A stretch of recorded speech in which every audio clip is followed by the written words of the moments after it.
सभी को नमस्कार। जैसा कि अभी बताया, आज गुरु गोविंद सिंह जी के छोटे महल माता साहब कौर जी का जन्म हुआ, जिसे पंजाबी में हम प्रकाश पुरब कहते हैं। कि जो भी महान हस्तियां होती हैं, गुरु होते हैं, उनको ये नहीं कहा जाता कि वो पैदा हुए या उनका जन्म हुआ, तो कहा जाता है कि प्रकाश हुआ, उनका प्रकाश पुरब हुआ। तो खालसा पंथ की माता है गुरु गोविंद सिंह जी ने खालसा पंथ उनकी झोली में डाला। जैसे कि अभी विभा जी ने कहा, आजकल ये मुझसे बहुत कुछ पूछती रहती हैं, सुनती रहती हैं विभा मैडम, इनको बहुत इन चीजों में इंटरेस्ट आता है। और ये अच्छी बात भी है कि गुरुओं के जीवन के बारे में जानना, क्योंकि गुरु जो होते हैं वो सबके साझे होते हैं, किसी एक धर्म से, किसी एक जाति से संबंधित नहीं होते हैं, सबके साझे होते हैं। तो उनके जीवन के बारे में जानना हर किसी का अधिकार है और जानना भी चाहिए। और पत्री सर ने तो वैसे भी हमें यही कहा है कि आप हर एक गुरु के बारे में आपको पता होना चाहिए। एक मिनट,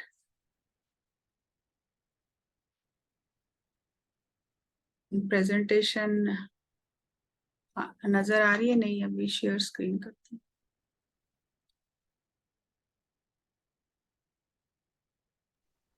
नहीं आ रही।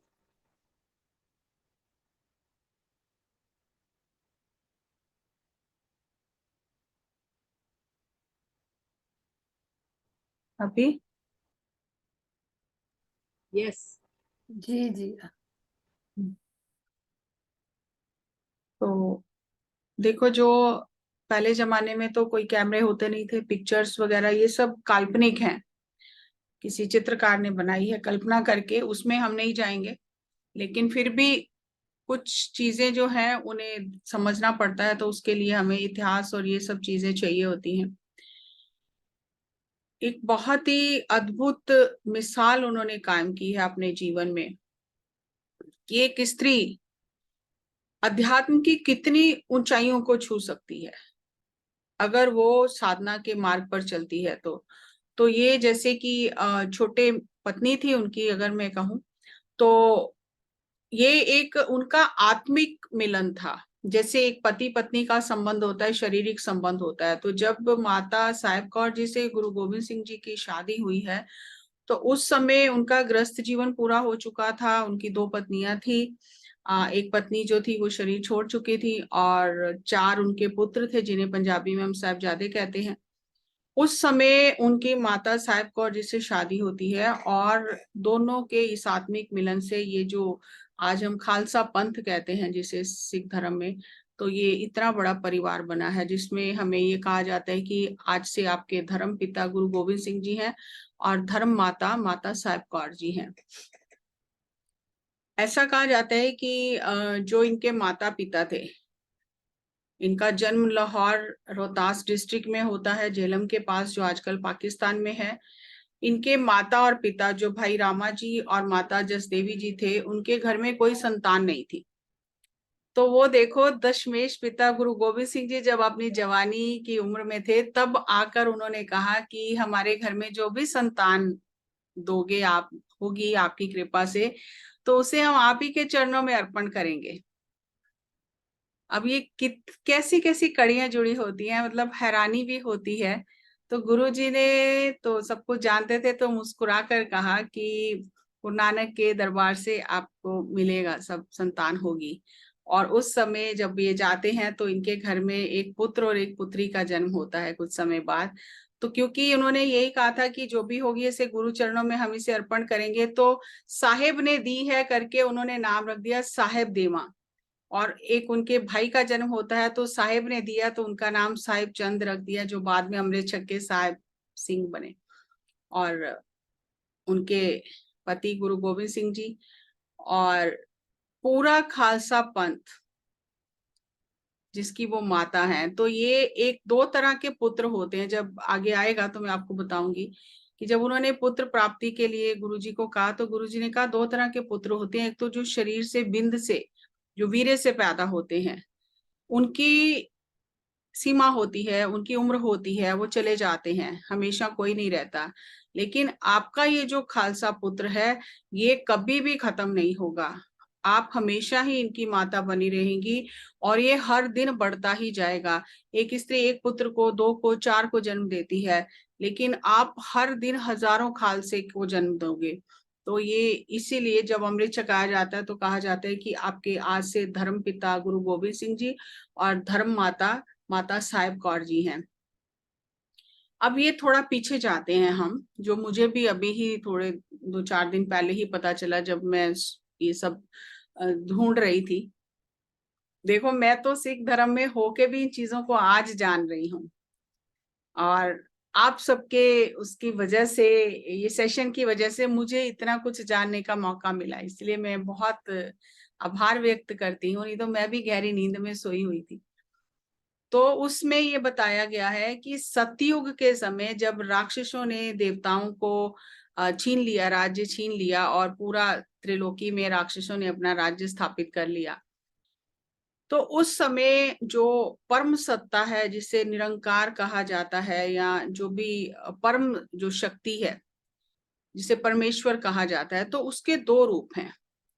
एक तो परमात्मा है, एक उसकी कुदरत है जिसे माया भी कहा जाता है, आप शिव और शक्ति कहते हैं, कई कई नाम है उसके, कई रूप हैं। मतलब एक तो परमात्मा है, एक परमात्मा की शक्ति है जिनसे ये सारी सृष्टि पैदा हुई चलती है। तो परमात्मा के 2 रूप माने जाते हैं, स्त्री और पुरुष का 2 जो सम्मेल है, परमेश्वर और परमेश्वरी। तो परमात्मा जो अकाल शक्ति है, उसने उस समय अपनी ही शक्ति जो परमेश्वरी है, उसे कहा कि राक्षसों का बहुत आतंक हो गया है, इनका विनाश करना है, तो आप इनका विनाश करो। तो उस समय जो शक्ति थी, आदि शक्ति थी जिसे कहा जाता है, उन्होंने कहा कि वो तो मेरी पूजा करते हैं, तो जैसे ही मैं युद्ध भूमि में जाऊंगी वो हथियार डाल देंगे। तो परमात्मा ने कहा नहीं, हथियार नहीं डलवाने हैं, उनका समूल विनाश ही करना है। तो इसके लिए आप अपना रूप बदलो, तो वो पहचान नहीं पाएंगे। तो उस समय फिर उन्होंने चंडी का रूप धारण किया, तो वो राक्षस नहीं पहचान पाए। आप सब जानते होंगे, एक राक्षस था महिषासुर, जो उसको ये वर दिया गया था कि जितनी उसकी बूंदें धरती पर खून की गिरेंगी, उतने और राक्षस पैदा हो जाएंगे। तो उस समय वो, इसलिए वो युद्ध देवता जीत नहीं पा रहे थे। तो फिर वो चंडी का रूप, जिसे काली का रूप आप कहते हैं, लेकर उन्होंने वो धरती पर खून गिरने ही नहीं दिया उसका। और यहाँ पर कहते हैं कि जब युद्ध हो रहा था, तो इस चंडी देवी पर राक्षस भारी पड़ने लग गए। तो हमारे लिए बहुत गहरी सूत्र है समझने के लिए। तो अब देखो, वो परमात्मा की शक्ति है, उस पर जब राक्षसी शक्तियां भारी पड़ने लगी, तो वो जाके उसने वापस परमात्मा को नहीं कहा भाग के कि मैं क्या करूं, मेरे ऊपर तो भारी पड़ गए हैं, मुझे कुछ और दो, वर दो, या मुझे कोई शस्त्र दो। नहीं, वो विंध्याचल पर्वत में जाके पर्वतों में तपस्या करने लग गई। आज मुझे इतनी हैरानी होती है जब पत्री सर ने कहा कि अपनी समस्याओं का समाधान स्वयं ढूंढो, आपके अंदर है शक्ति उतनी। तो इतनी हैरानी हुई ये सोच सुनकर कि उस समय वो गई नहीं वापस परमात्मा के पास कि दे दो, मुझे दे दो, मैं क्या करूं ना, वो अपनी साधना बढ़ाने चली गई, अपनी शक्ति बढ़ाने चली गई। और इधर राक्षस उन्हें ढूंढ रहे हैं क्योंकि वो युद्ध भूमि से चली गई। तो राक्षस ढूंढते ढूंढते काफी समय लग गया उन्हें, तो विंध्याचल पर्वत के पास पहुंचे। वहां पर एक ऋषि तपस्या कर रहे हैं जिनका इतिहास में नाम आता है समुद्र ऋषि। तो राक्षसों ने पूछा कि यहाँ पर आपने किसी स्त्री को देखा है जाते हुए? अब उनको तो मालूम था, तो वो उन्होंने जवाब नहीं दिया। जब जवाब नहीं दिया तो राक्षसों ने उन पर ही हमला करना के लिए उठाए हथियार। तो वो जिस मृगशाला पर बैठकर वो तपस्या कर रहे थे, उन्होंने मृगशाला को उठाकर झाड़ा, तो उसमें से एक शक्ति प्रकट हुई। और उस शक्ति जब प्रकट हुई और उस शक्ति ने राक्षसों का विनाश करना शुरू किया, इधर से ये देवी ये भी आ गई तब, और दोनों ने मिलकर फिर राक्षसों का समूल विनाश कर दिया। और जब राक्षसों का विनाश हो गया, तो वो जो शक्ति थी परमात्मा की, वो देखकर ये जो पुरुष रूप में शक्ति प्रकट हुई थी, जिसे दुष्ट दमन नाम दिया गया कि दुष्टों का दमन किया जिसने, तो उनका रूप, उनकी वीरता देखकर बहुत ही मोहित हो गई और कहा कि मैं आपको पति रूप में पाना चाहती हूँ। तब उन्होंने कहा, उस शक्ति ने, दुष्ट दमन जो शक्ति थी, कि ये जब कलयुग में गुरु नानक का समय आएगा, गुरु नानक के 10वें रूप में जब हम आएंगे, तब ये आपका ये जो संकल्प है वो पूर्ण होगा। तो वहां उसके बाद वो दुष्ट दमन जी अपनी साधना में लग गए और ये देवी अपनी साधना में लगी रही। अब देखो, सतयुग का वो प्रण पूरा हुआ कलयुग में आकर। तो हमें लगता है कि बस अभी फटाफट सब कुछ हो जाना चाहिए। तो वो जो अब माता पिता को, दशमेश पिता से ही वर लेकर गए थे वो पुत्र और पुत्री का।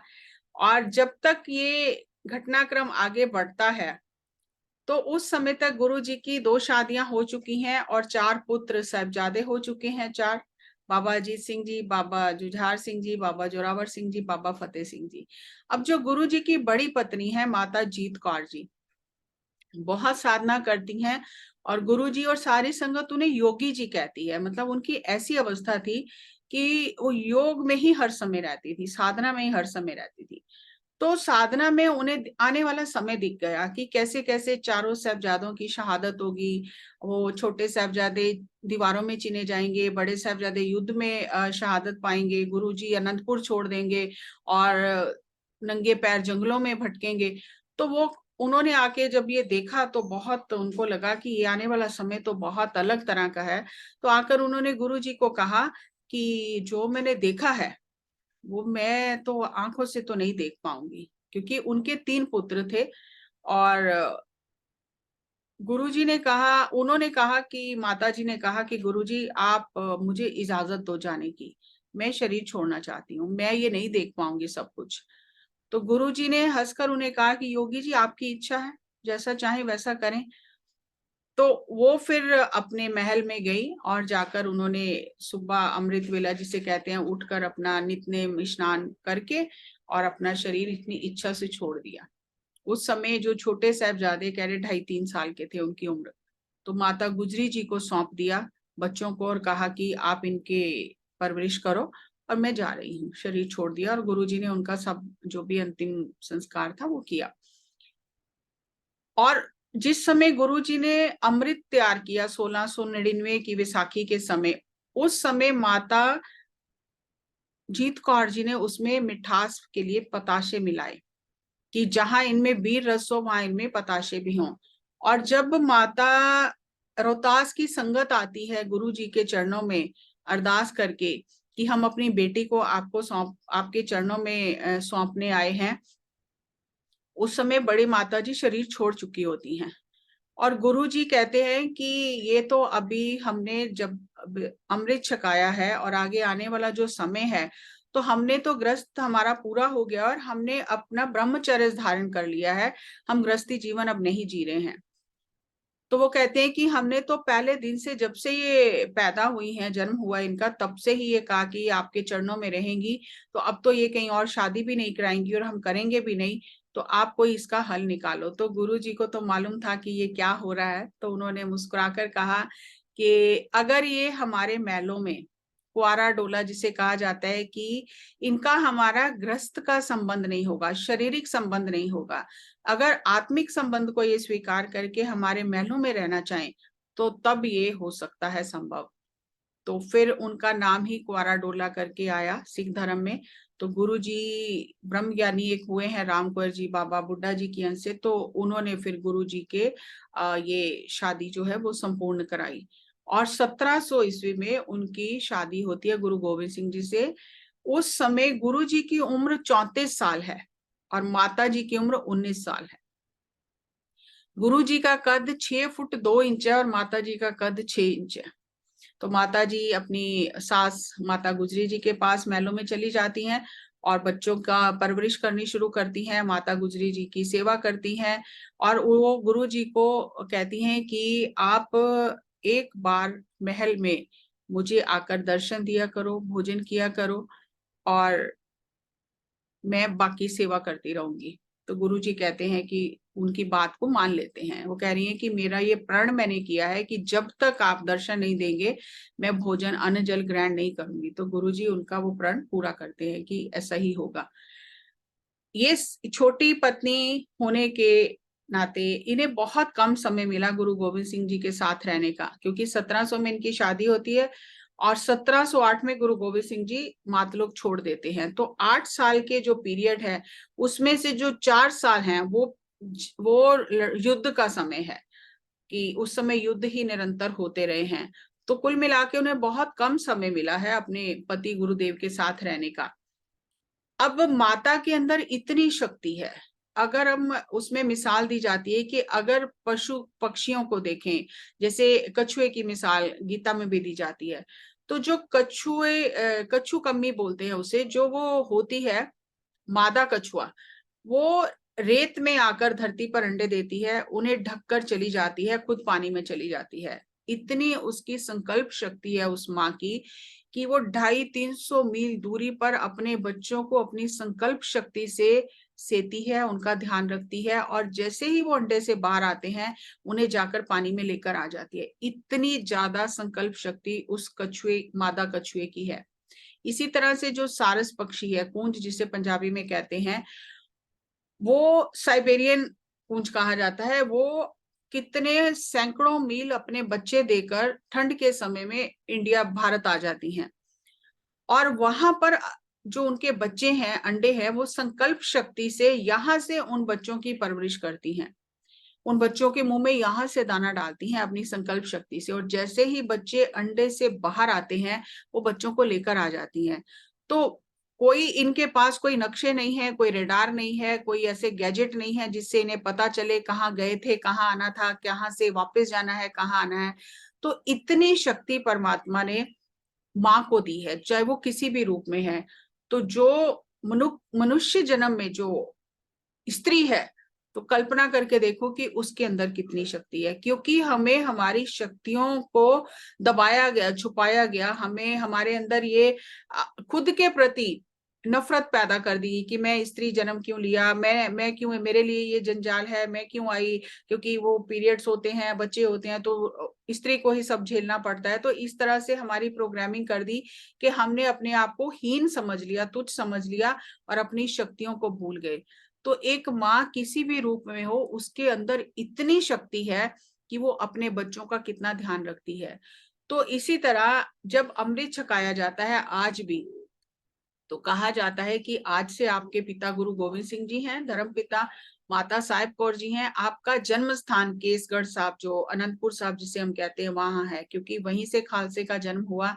और अनंतपुर, अनंतपुर वैसे तो जगह है पंजाब में, अनंतपुर के आप निवासी हो, लेकिन गुरु जी ने ये कहा कि आप उस शहर के निवासी हो, आत्मिक शहर के, जिसमें हमेशा आनंद बना ही रहता है, जिसका आनंद कभी कम नहीं होता। और आपका जो नानी का घर, जिसे नानके कहा जाता है, वो गुरु का लाहौर, ये भी अनंतपुर साहब के पास ही एक नगर है जहां पर गुरु जी की शादी हुई थी, कि ये गुरु का लाहौर आपका नानका घर है। एक स्त्री कितनी ऊंचाइयों को छू सकती है। हमने राधा कृष्ण का प्रेम देखा कि उनकी शादी नहीं हुई थी और कैसे राधा ने कृष्ण से प्रेम किया। एक स्त्री निस्वार्थ सेवा से, निस्वार्थ भाव से, अपने संयम में रहकर कितना कीर्तिमान स्थापित कर सकती है अपने जीवन में। तो कहते हैं माता जी का जो स्वभाव था, बहुत संयमी थे, बहुत कम बोलते थे, और जब भी बोलते थे मीठा बोलते थे, और खुश रहते थे, खुश मिजाज स्वभाव के थे। और क्षमा उनका गुण था, क्षमा कर देना, सेवा करना, हर समय सेवा में रहते थे, और मिलनसार, मतलब सबसे मिलकर रहना।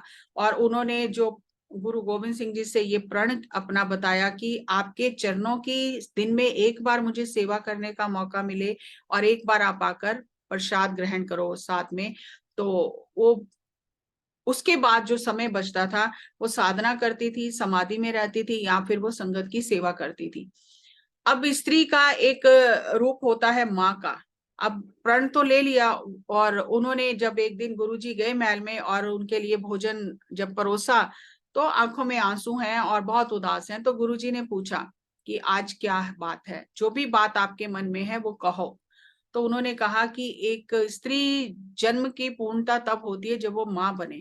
तो मेरे भी मन में ये आज विचार आया कि मेरे गोद में भी एक पुत्र खेले। तो दशमेश पिता ने कहा, गुरु गोविंद सिंह जी ने, कि आपका तो हमारा पहले ही ये वचनबद्ध है हम, हम अपना वचन नहीं तोड़ सकते कि हम ब्रह्मचारी हैं, हम आपके साथ में शारीरिक संबंध नहीं है, हमारा आत्मा का संबंध है। तो उन्होंने कहा नहीं, मेरे मन में आया है कि मेरे गोद में भी पुत्र खेले। तो देखो, गुरु सब कुछ कर सकते हैं, सब कुछ दे सकते हैं, लेकिन उन्होंने कहा अगर आपको पुत्र चाहिए तो आप सुबह संगत में आओ और साथ संगत में आकर अपनी बात रखो। तो फिर वो सुबह संगत में जाती हैं और गुरुजी फिर उस समय ये कहते हैं कि आज के बाद खालसा पंथ मैंने आपकी झोली में डाला और आप पूरे खालसा पंथ की माता हो। तो वहां से ये चला कि माता साहब कौर जी खालसा पंथ की माता है, माता की गोदी में गुरुजी ने खालसा पंथ डाला। अब उन्हें भी चुनौतियों का बहुत सामना करना पड़ा। अगर हम देखें ना, हर किसी जो भी धरती पर आता है उसके लिए जीवन उतना आसान नहीं होता जितना हमें कथा कहानियां पढ़ के लगता है। आज तो हम ध्यान कर रहे हैं तो इन चीजों को समझ रहे हैं। तो माता जी को कई चुनौतियों का सामना करना पड़ा और हमारा जो बुद्धि छोटी होती है तो हम गुरु के ऊपर भी तर्क वितर्क करने लग जाते हैं। तो जब साहबजादे शहादत प्राप्त कर चुके थे और गुरुजी दमदमा साहब जो बठिंडा में है वहां पर पहुंचे, तो माताएं जो थी बिछड़ कर ये दिल्ली तरफ आ गई थी। तो फिर जब इन्हें पता चला गुरुजी वहां पर हैं, तो ये वहां पर गुरुजी के पास गई और पूछा गुरुजी कि माता जी नजर नहीं आ रहे, माता गुजरी जी, बड़े बड़े जो सिख थे वो नजर नहीं आ रहे, साहबजादे नजर नहीं आ रहे। तो गुरुजी ने कहा कि मैंने अपने खालसा पंथ के ऊपर अपने चारों पुत्र वार दिए हैं। जैसे हम देखते हैं शादियों में माता पिता जो होते हैं, जो रिश्तेदार होते हैं, वो जिसकी भी बेटी बेटी की शादी होती है तो उसका सिर वारना करते हैं। तो आज तक किसी ने ऐसा सिर वारना नहीं किया, जो प्यारी चीज होती है उसे वार दिया जाता है। तो गुरु गोविंद सिंह जी ने खालसा पंथ के ऊपर अपने चारों पुत्रों का वारना किया। तो कहा ये सभी आपके पुत्र हैं। अब वहां जब थोड़ा समय गुरुजी रुके तो उस समय जो प्रसाद ग्रहण करते थे, जो भोजन ग्रहण करते थे, तो कुछ प्रसाद उसमें से सिखों को मिल जाता था, जिसे पंजाबी में शीत प्रसाद कहा जाता है, कि अपनी थाली में से वो दे देते थे। तो माता साहिब देवा, माता सुंदर कौर जी और गुरु गोविंद सिंह जी का शीत प्रसाद संगत लेती थी।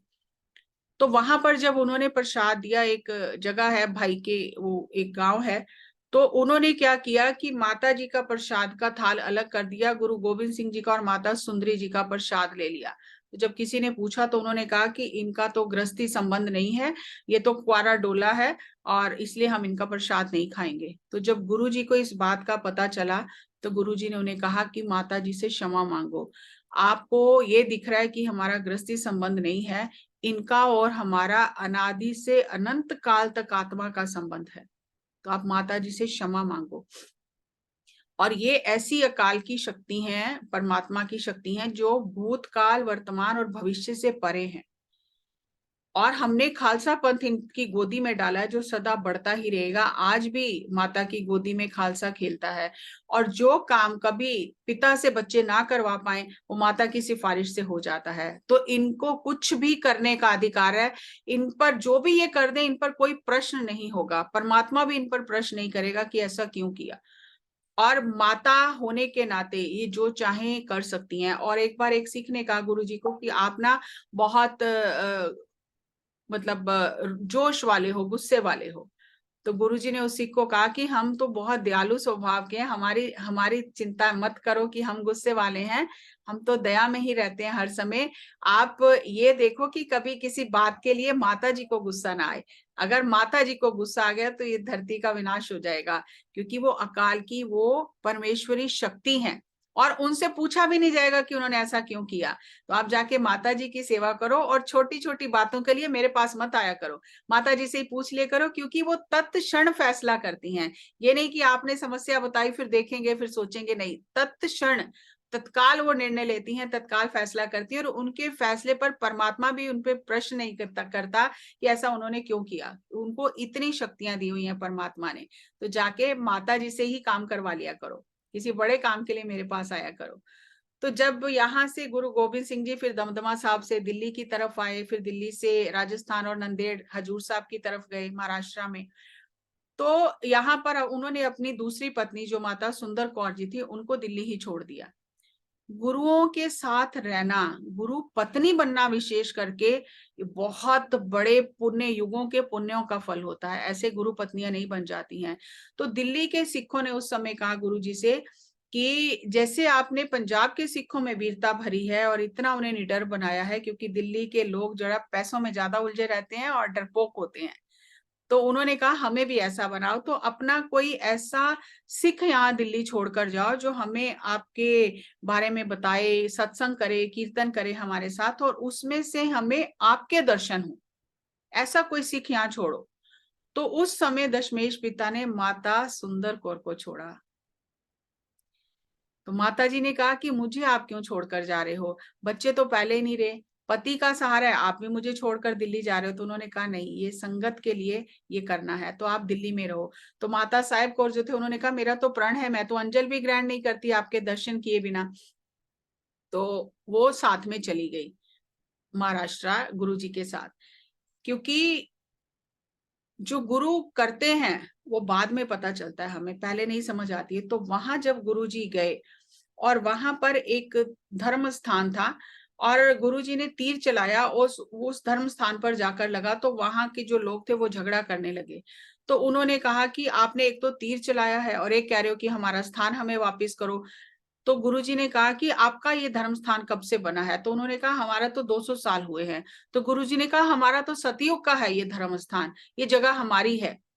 तो उन्होंने कहा ये कैसे हो सकता है? तो ये बात जब बादशाह बहादुर शाह के पास पहुंची तो उसने कहा कि गुरुजी कुछ भी ऐसे नहीं कहते। तो उसने गुरुजी को कहा कि आप इन्हें सबूत दो, सबूत होगा तभी ये मानेंगे। तो गुरुजी ने कहा कि यहाँ पर खुदाई करो। जब खुदाई की गई तो सतयुग के समय का गुरुजी का जो आसन, चिमटा, जो जिसमें यज्ञ की वो धूनी जो जलाते हैं, वो जो बैरागन होती है जिसको लेकर वो करते हैं, वो सारा सामान वहां से निकला। तो फिर उन्होंने वो स्थान दे दिया। तो गुरुजी ने वहां अपना और माता साहेब कौर का सतयुग का तप स्थान प्रकट किया। और गुरुजी दिन में माता जी से मिलने जाते थे और रात को वापस अपने ही उसमें आ जाते थे, अपने निवास स्थान पर। अलग अलग दोनों के निवास स्थान टेंट होते थे। तो गोदावरी के किनारे ये उन्होंने प्रकट किया। और गुरु गोविंद सिंह जी के जो स्थान है वहां से माता जी का स्थान थोड़ी दूर पर है। आजकल वहां गुरुद्वारा माता साहिब कौर है। और माता जी प्रसाद तैयार करते थे, गुरु जी दिन में एक बार जाते थे, प्रसाद ग्रहण करते थे, और आत्मचिंतन से संबंधित जो भी वार्तालाप होती थी दोनों के बीच में वो होती थी। और फिर गुरु जी वापस आ जाते थे। और माता जी के साथ कई बार ऐसा हुआ, इतिहास कहता है कि जब युद्ध का समय था गुरु जी 7-7 दिन तक जा ही नहीं पाए वहां मिलने के लिए युद्ध के समय। तो माता जी समाधि स्थिति में बैठ जाते थे, अन्न जल ग्रहण नहीं करते थे। और जब उन्हें गुरु जी के दर्शन होते थे, गुरु जी के वो चरण की सेवा कर लेती थी, तब वो अंजल ग्रहण करती थी। आप कल्पना करके देखो कि क्या उनकी अवस्था होगी और क्या उनकी साधना होगी, इतने बड़े प्रण को पूरा करना। और बाकी समय में माता जी संगत की सेवा करते थे। अब जब गुरुजी ने कुछ समय बाद देखा कि हमारा समय आ गया और हमें मातलोक छोड़कर जाना है, तो फिर उन्होंने माता जी को कहा कि हमारा अभी जाने का टाइम आ गया है, आप वापस दिल्ली चले जाओ और जाकर माता सुंदर कौर जी के पास रहो। तो उन्होंने कहा गुरुजी मेरा तो प्रण है, तो मैं तो प्राण त्याग दूंगी, लेकिन मैं तो नहीं रह सकती हूँ वो प्रण पूरा किए बिना। तो गुरुजी ने उन्हें कहा कि नहीं, आपने जितनी परमात्मा ने आपको आयु दी है, आपने वो आयु भोगनी है, आपने शरीर नहीं त्यागना है। उनसे वचन लिया और कहा कि हम आपका प्रण पूरा करते रहेंगे। तो ये जो माता पिता का, खालसे की माता पिता, जो ये एक दिव्य, ये जो संबंध, आत्मिक संबंध बना, इसने धरती पर एक शुद्ध प्रेम, एक पवित्र प्रेम का जो नाता बनाया, और मेल फीमेल एनर्जीज का जो संगम हुआ, जिससे धरती की हीलिंग हुई, शांति की स्थापना हुई, और प्रकाश बढ़ा धरती पर, कि एक आदर्श स्थापित किया कि एक स्त्री ऐसा भी जीवन जी सकती है और कितनी ऊंचाइयों को छू सकती है। तो ये मानवता के लिए, ये धरती के लिए, ये बहुत बड़ा एक कार्य हुआ उस समय। अब तब गुरुजी ने जब कहा कि आपको वापस जाना पड़ेगा दिल्ली, तो फिर उन्होंने कहा मैं तो नहीं रह सकती हूँ, मैं प्राण त्याग दूंगी। तो गुरुजी ने कहा आपको प्राण नहीं त्यागने हैं, जितनी आयु है उतनी पूरी करनी है अपनी। परमात्मा के हुक्म में रहना है। तो गुरुजी ने उस समय उन्हें अपने 5 शस्त्र दिए, जो छठे गुरुजी के समय से गुरुजी के पास थे वो शस्त्र। वो 5 शस्त्र दिए, एक स्टैंप दी, जिसे आजकल हम कहते हैं ना मोहर, स्टैंप दी कि आपका ये खालसा पुत्र है, जब भी आपको किसी चीज की जरूरत पड़े या आपने खालसे को कोई आदेश देना हो तो आप ये हमारी स्टैंप लगा के खालसा पुत्र को आदेश दे सकते हो। और ध्यान साधना में, सिमरन में वो पहले ही बहुत रहते थे, और ज्यादा समर्पण और स्वीकार्यता में आ गए और बहुत ही बात करनी कम कर दी। और गुरु जी ने उन्हें कुछ सिखों के साथ और ब्रह्म ज्ञानी बाबा रामपुर जी जो हुए हैं बाबा बुड्ढा जी की अंश में से, उनके साथ दिल्ली भेजा। अब यहाँ देखो कि ये पति पत्नी का संबंध एक अलग चीज होती है, लेकिन एक शक्तियों का जो संबंध होता है आपस में, वो पूरी तरह अलग चीज होती है। तो माता जी ने वो जो गुरु जी ने शस्त्र दिए थे उनके लिए एक अलग पालकी सजवाई और अपने लिए अलग पालकी रखाई कि गुरु जी ही साथ में चल रहे हैं। तो वो पूरे आदर सम्मान से वो शस्त्र लेकर आए। तो वो दिल्ली अपनी बड़ी बहन जिसे माता सुंदर कौर जी के पास आए और हर दिन वो नेम से शस्त्रों का सम्मान करना, उनको उनकी पूजा करना और वहां पर बैठकर अपना जो भी नित्य नेम हर दिन का समाधि में रहते थे। तो जब गुरु जी के दर्शन होते थे उन्हें उन शस्त्रों में से, तब वो अंजल ग्रहण करते थे। और उन्होंने गुरु गोविंद सिंह जी के शरीर छोड़ने के मतलब मातलोक छोड़ने के बाद 39 साल जीवन जिया है। कल्पना करके देखो कि वो 39 साल वो ऐसी साधना की और खालसा पंथ का नेतृत्व किया। और हमारी जो मानसिकता होती है कलयुगी जीव की, वो तो अलग ही होती है ना। तो वहां उस समय कुछ सिखों ने माता सुंदरी जी और माता साहब कौर जी के बीच में भी डिफरेंसेस क्रिएट करने की कोशिश की। तो उस समय माता साहब कौर जो थी उन्होंने एक आदेश पत्र जारी किया, हुक्मनामा, कि गुरु का परिवार एक ही है। जो माता बड़ी माता जी ने कह दिया मेरा भी वही आदेश है, तो ये ऐसी कोशिश ना करे कोई भी। तो 9 ऐसे आदेश पत्र उन्होंने जारी किए। और गुरु गोविंद सिंह जी ने जो सिद्धांत सिखों को दिए थे कि संगत करना, लंगर का जो सिद्धांत दिया, और ये सब वो अब पूर्ण हो रहे हैं, लोग पालन कर रहे हैं, उस चीज का वो ध्यान रखती थी। और बड़े बड़े जो योद्धा उसके बाद उन्होंने तैयार किए, उन्हें शिक्षा देकर धर्म की रक्षा के लिए। तो ऐसे माता पिता किसे मिलेंगे? जो हमेशा ही रहेंगे, जब तक संसृष्टि रहेगी तब तक माता पिता रहेंगे। जो उन्होंने 9 जो आदेश पत्र जारी किए, तो जिन लोगों ने वो देखे हैं, बड़े हैं, कहीं सुरक्षित रखे हुए हैं, तो वो सबसे पहली लाइन लिखती कि तुम मेरे प्यारे पुत्र हो। खालसा पंथ को वो लिखती थी तुम मेरे प्यारे पुत्र हो। गुरु गुरु जपना मतलब गुरु को याद रखना, गुरु का नाम लेना। तो यहाँ पर एक आता है कि माता सुंदर कौर जी जो थे, एक बच्चा आता था तो उसकी जो चेहरा था वो बाबा अजीत सिंह जी जो गुरु जी के बड़े साहबजादे थे उनसे मिलता था। तो माता जी ने गुरु जी को कहा जब गुरु जी दिल्ली में थे कि ये बच्चा हम गोद ले लेते हैं क्योंकि इसका चेहरा मिलता है बाबा अजीत सिंह जी से और मुझे बहुत अच्छा लगता है। तो गुरु जी ने कहा कि बच्चा गोद मत लेना, क्योंकि बाबा अजीत सिंह जो बाबा अजीत सिंह ही थे उनके जैसा ना कोई हुआ है ना कोई हो सकता है, तो चेहरे पर मत जाओ। लेकिन माँ का दिल तो माँ का होता है, तो उन्होंने गुरु जी के जाने के बाद उस बच्चे को गोद ले लिया। अब वो बच्चा जो था वो बहुत ही, क्योंकि गुरु जी ने मना किया था, तो वो बच्चा बाद में बहुत ही उसने कष्ट भी दिए। गुरु जी ने कहा कि ये आपको कष्ट देगा, लेकिन वो लीला रचनी होती है, तो उन्होंने वो ले लिया। और एक दिन उसने क्या किया कि जो शस्त्र माता जी लेकर आए थे, माता साहब कौर जी गुरु जी के, जिनकी वो बहुत सम्मान करते थे, पूजा करते थे, जिसमें से उन्हें गुरु गोविंद सिंह जी के दर्शन होते थे, तो उसने वो शस्त्र पहन लिए। तो जब माता जी ने कहा कि ये शस्त्र उतारो, तो उसने माता जी को अपशब्द कहे। तो उस समय उसने कहा कि मैं तो गुरु गोविंद सिंह का उत्तराधिकारी हूँ। तो माता जी ने कहा कि तूने बेदबी की है शस्त्रों का और तू अजाई मौत मरेगा, अन्यायी मौत मरेगा। तो वो बात पूरी हुई। फिर उसने जो भी किया था उसका उसे हर्जाना भोगना पड़ा। और माता जी ने अपना अंतिम समय जानकर अपनी बड़ी बहन माता सुंदर कौर को कहा कि अब हम छोड़कर जा रहे हैं ये शरीर, तो ये गुरु जी के शस्त्र आपको दे रहे हैं और ये स्टैंप भी आपको दे रहे हैं कि आगे आप इसको संभालो। और मेरा जो अंतिम संस्कार है, ये जहां पर बाला साहब गुरुद्वारा है दिल्ली में, दमदमा साहब के ये निजामुद्दीन के रेलवे स्टेशन के पास। तो कहा जहाँ 8वें गुरु हरकृष्ण साहब जी का जो स्थान है वहीं पर मेरा भी अंतिम संस्कार करना। तो माता सुंदर कौर जी ने उनके कहे अनुसार उनका अंतिम संस्कार वहां पर किया जहां आज बाला साहब गुरुद्वारा है। तो इस तरह सारी जो उनके पास गुरु जी की धरोहर थी, स्टैंप और जो शस्त्र थे, वो माता सुंदर कौर जी को देकर अपनी इच्छा से साधना करते हुए शरीर छोड़ दिया। तो ऐसे माता पिता हम कितने भाग्यशाली हैं। और एक चीज मैं यहाँ क्लियर कर दूं कि खालसा का मतलब ये नहीं है कि सिख है जो, ठीक है, अमृत जब छकते हैं तो कहा जाता है कि आपकी माता साहिब कौर है और पिता गुरु गोविंद सिंह जी हैं, लेकिन जो भी सिद्धांतों पर चलता है,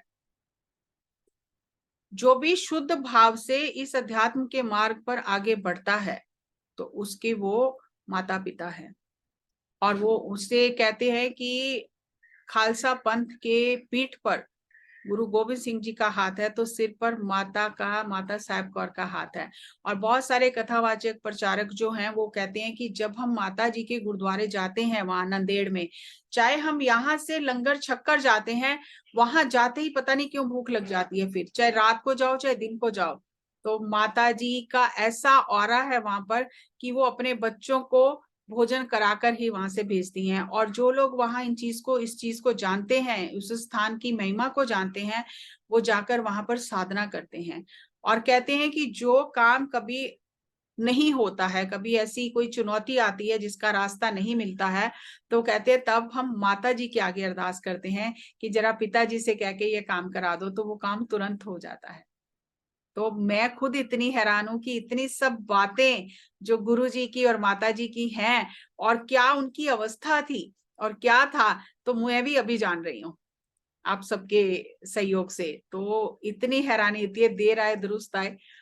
तो बहुत सारी चीजें हैं बताने के लिए, कहने के लिए, लेकिन आज भी अगर हम देखें तो वही समय है, आज भी वही समय है। हम गुरुओं के की हुई बातें, गुरुओं के दिए हुए सिद्धांत, उन पर हमें समझ नहीं आती, हमें बहुत देर बाद जाकर वो बातें समझ में आती हैं।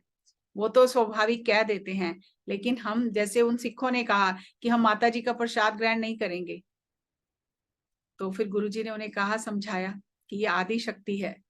तो मान लो किसी ने बहुत सारी डिग्रियां हासिल की हैं, बहुत पढ़ाई की है, तो किसी अनपढ़ से शादी थोड़ी करेगा, संसारिक अगर हम देखें तो वो अपने लेवल के से ही शादी करेगा। तो जो गुरु शक्तियां आती हैं, उनकी जो पत्नियां होती हैं वो भी कितनी महान होती हैं, तभी तो वो इतना सब कुछ झेल पाती हैं, इतना सहयोग दे पाती हैं, वो ऐसे ही नहीं होती हैं। तो इसलिए हम आज के संदर्भ में भी इस चीज को समझें। तो बहुत बहुत आप सबका धन्यवाद, जो मुझे समझ में आया और जो मुझे कुछ ऐतिहासिक तथ्य मिले, क्योंकि इतना इतिहास नहीं मिलता है माता जी का। और जो भी कुछ थोड़ा बहुत मुझे समझ में आया और मिला, मैंने आप सबके साथ साझा किया। और बहुत खुशी है, आज फिर सबको इस गुरपुरब की बहुत बहुत बधाई हो। Thank you, thank you, thank you. Thank you, thank you, thank you, thank you, thank you, thank you, thank you. बहुत बहुत थैंक यू जस्सी जी। आज मतलब शायद मेरी आंखों में पानी भी बहुत आ रहा है, क्योंकि ऐसा लग रहा है कि आप ना माता जी का वर्णन नहीं कर रहे हो, उनके साथ साथ पत्री मैम का भी वर्णन कर रहे हो। गुरु साहिब का वर्णन नहीं कर रहे हो आप, पत्री साहिब का भी वर्णन कर रहे हो। मतलब मेरे मुंह से, मुझे नहीं मालूम ये साहिब कैसे निकला पत्री सर के साथ, मैं हमेशा पत्री सर ही बोलती हूँ, पर आज मुंह से पत्री साहिब निकला है। कैसे निकला है मुझे नहीं मालूम, क्यों निकला है मुझे वो भी नहीं मालूम। मुझे ऐसा लग रहा है सर ने कहा कि मैं तो प्राइमरी का टीचर हूँ, तुम हाई क्लास की टीचर हो, मैंने बच्चों, मेरा काम है बच्चों को बिगाड़ना, तुम्हारा काम है सुधारना। जैसे आप माता जी के लिए कह रहे हो कि जो उन्होंने कहा वो सत्य है, वही होगा, आप उनके पास जाओ, मेरे पास आने की जरूरत नहीं है। यस। सर ने भी ये कहा कि अब मैं गद्दी इनको दे रहा हूँ, इन सारी अथॉरिटीज जो मेरे पास थी उससे ज्यादा इनको दे रहा हूँ,